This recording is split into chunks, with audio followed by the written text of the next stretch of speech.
Hello friends, history host में आपका स्वागत है। आज सिंधु सभ्यता का नेक्स्ट टॉपिक हम बताएंगे। सिंधु सभ्यता का आर्थिक जीवन। उनका आर्थिक जीवन कृषि पे आधारित था।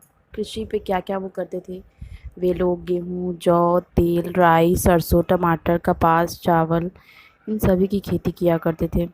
सिंधु घाटी के निवासी नारियल, खजूर, अनार, नींबू, आम, तरबूज आदि से भी परिचित थे।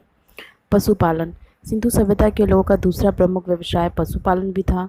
खुदाई से प्राप्त मोहरे पर पशुओं का चित्र मिले थे, जिससे यह पता चलता था कि ये लोग गाय, भैंस, भेड़, बकरी, सुअर, गधे, बैल, कुत्ते आदि जानवरों को पालते भी थे, परंतु घोड़ा और ऊँट उन्हें इनका ज्ञान नहीं था।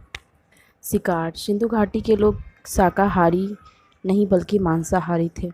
ये लोग मांस का मछली, अंडे आदि का प्रयोग करते थे। व्यापार। सिंधु घाटी के लोग व्यापार भी करते थे। ये लोग स्थल तथा जलमार्ग दोनों का व्यापार करते थे। यह व्यापार अरब सागर के तट से बड़ी बड़ी नाव द्वारा होता था। उनका मेसोपोटामिया, बेबीलोनिया, सुमेरिया आदि देशों के से व्यापारिक संबंध भी था। धातुएं। सिंधु देश के निवासी पत्थर, लकड़ी और धातु के प्रयोग से परिचित थे, क्योंकि सोना, चांदी, तांबा, कांसा तथा जस्टिक के बने हुए जेवर व सिक्के मिले थे। यहाँ के लोग लोहे का ज्ञान नहीं था। नापतोल। खुदाई में बाट बहुत अधिक संख्या में मिले हुए हैं। कुछ बाट तो इतने बड़े हैं कि रस्सी से उठाए जाते थे, और कुछ इतने छोटे थे कि ज्वेलरी और छोटे मोटे चीज़ों के लिए काम में प्रयोग होते थे, तौलने के लिए भी। सिंधु सभ्यता का धार्मिक विश्वास। वह मात्र देवी की उपासना थे। उनकी देवियाँ आराध्य थीं। देवी की छोटी छोटी मूर्तियाँ प्राप्त हुई थी, जो माता अम्बा, काली आदि के प्रतीक हैं। एक मूर्ति में एक नारी को सिर के बल खड़े हुए दिखाया गया है, तो नाभि से एक वृक्ष को निकलते हुए दिखाया गया है। इसके अलावा वे शिव की उपासना करते थे।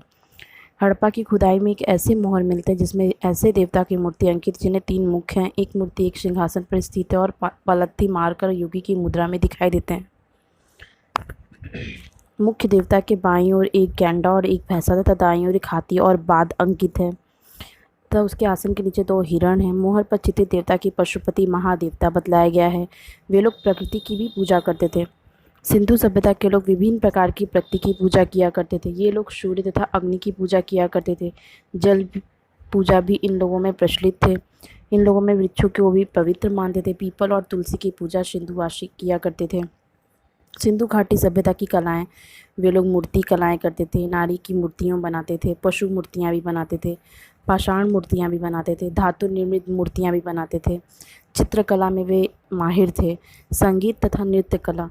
हड़प्पा से मिली एक मुद्रा पर ऐसे समारोह का चित्र है जिसमें मनुष्यों के बीच एक व्यक्ति ढोल बजा रहा है। यह अन्य मुद्रा से एक नर्तकी के पैरों के अंकन इस प्रकार किया गया है। लेखन कला लिपि। सिंधु सभ्यता की लिपि चित्रलिपि थी, जिसमें 600 से अधिक चित्र अक्षर तथा 60 मूल लक्षण हैं। इसके अलावा सिंधु सभ्यता की खोज के बाद अब तक करीब 3500 सिंधु मुद्राएं मिल चुकी हैं। तो इस तरीके से सिंधु सभ्यता की जो रहन सहन, मूर्ति पूजा, नारी मूर्तियाँ, शिव की उपासना, इन सब चीज़ों का जो भी उस समय होता था वो आजकल के तौर तरीके में मिलता जुलता है। इसलिए जो सिंधु घाटी सभ्यता जो ख़त्म हो चुकी है वो आज की इस जनरेशन में, नगर योजना में, आज की चाल में जो आजकल चल रहा है, जो प्रचलन है, वो अभी भी निहित है हमारे इंडिया में। तो गाइज़, आज का ये जो टॉपिक है सिंधु घाटी सभ्यता, वो अब समाप्त होता है। इसके अलावा हम अब नेक्स्ट टॉपिक स्टार्ट करेंगे। अगर आपको ये वीडियो पसंद आए तो लाइक, शेयर, कमेंट, सब्सक्राइब करना ना भूलिएगा। Thank you so much. Bye bye.